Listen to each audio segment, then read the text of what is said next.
ba li nogla be bu bin li bana mahongole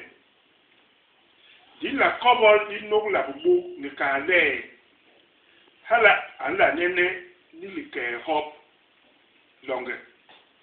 ni kwe ilim yakimo yakimi ikebiso inya ile manogla manene ikiripo ni ncheli nile boba so na banno iyom joya ngwis kalbo jinga kobol ibo inile libana ni kale hala yom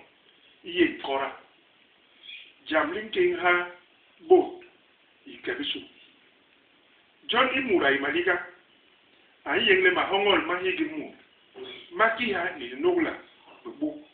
to ibale bo jamli linde inyu le bu unda mahongol mamut le bak le mut ikabisu hala ale le mut ayi mahongol mamut no pe inyu le bo ba sona ba gwe be le yi to le mahongol John noble mahongol mando si bebe inyu hala nyen li nogla bu bila li bana mahongol ni njeli ni le murala be yi ngobol bu bi mu numpe to le mu an la be no iyo mu numpe agwe kal ikarisu bugyara ila bana ngada ngobol John itabe mu bun le mu nye sona